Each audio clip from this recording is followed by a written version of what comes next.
Hello Rod, and thank you for joining us on the Odds TV. Just as a courtesy to our viewers, would you just mind giving us an introduction and a bit of history about yourself, please? Okay. I'm Rod Brown. I've joined Halesowen as Vice Chairman. I've joined the board only in the last 2 or 3 weeks, really. My background really is I've just recently resigned from Kidderminster Harriers, where I've had 5 seasons there as Chairman and Vice Chairman.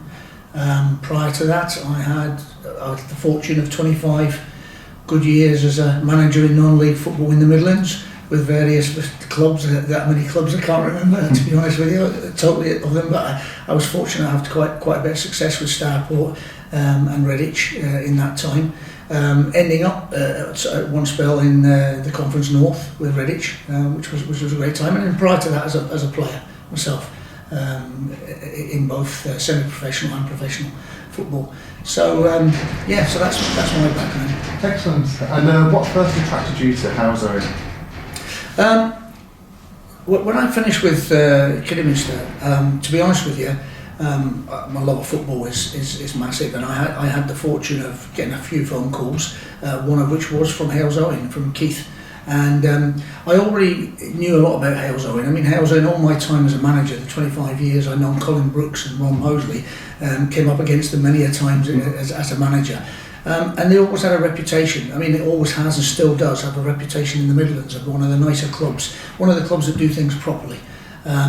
And it's a club that I never had an association with. I probably would have at one time. I think if Colin Brooks would probably tell you that I was very close to becoming a manager here at one time, and disappointed not to get it. And I think Paul Holleran got it at the time, who's a good friend of mine as well.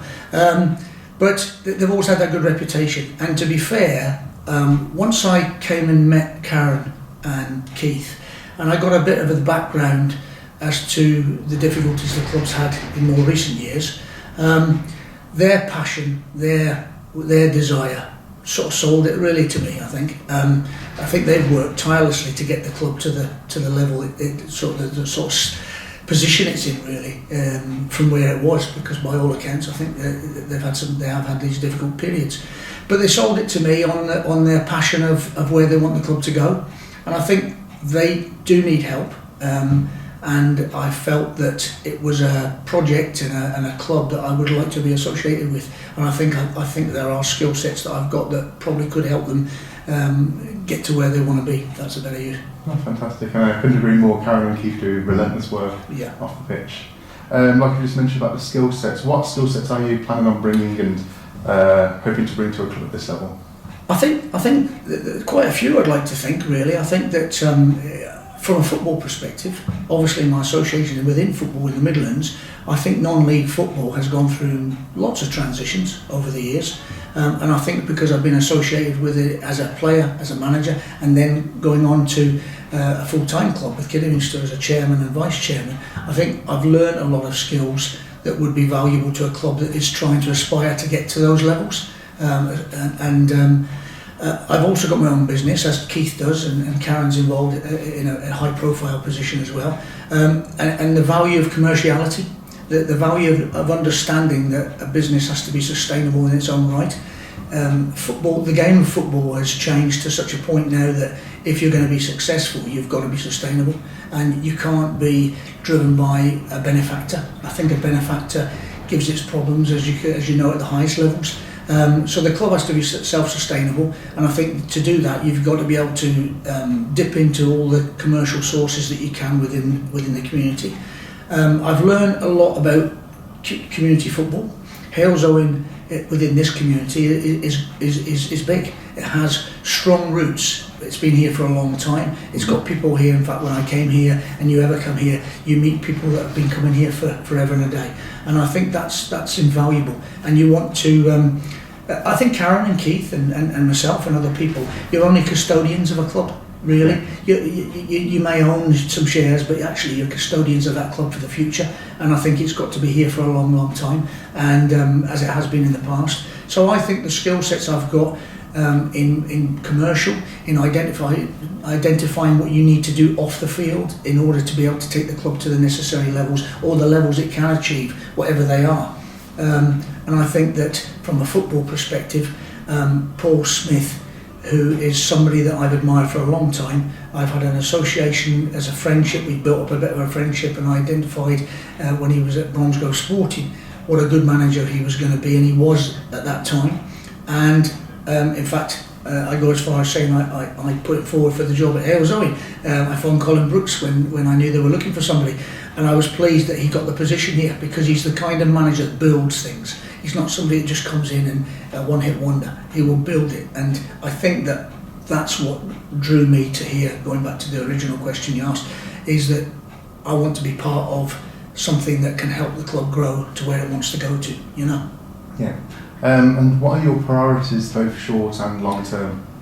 Well, the short's quite extensive, really, because from a personal point of view, there's lots of people in this club, really very good, willing volunteers. There's lots of good people around the place, and I want to get to know their names for a start. That would be useful. And I want to get to understand what they do.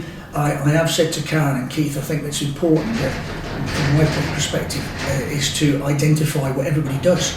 And once I understand what everybody does, I think, and make them inclusive in the process, that also they may have information, and they may have little tidbits that could help the club go forward that are not being utilised at the moment. So that's part and parcel of that, I think, is a priority for me. The second one, obviously, is well, in fact, I would say that the most important was the one that I did straight away, which was I said to Keith and Karen, you need to tie your manager down. You need to secure his future, because he is, in my opinion, one of the best in the game at the moment in this level of football. And I think we get him down on a contract, which I think is verbally being agreed in principle now, and get that tied up. And I think then the next process is some of the players, because they're on a journey at the moment. I've come into a situation where the club's already in a very strong position, and I think that they're on a journey where the short-term goal would be to get promotion, which is what we're hopeful they're doing. But secondly, that I think then you need to take that momentum with you. To take that momentum, you want to keep the squad together. It's a very, very good squad for the level of football we're at.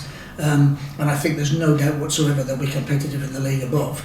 But you want to make sure that there's no other clubs come sniffing around your best players.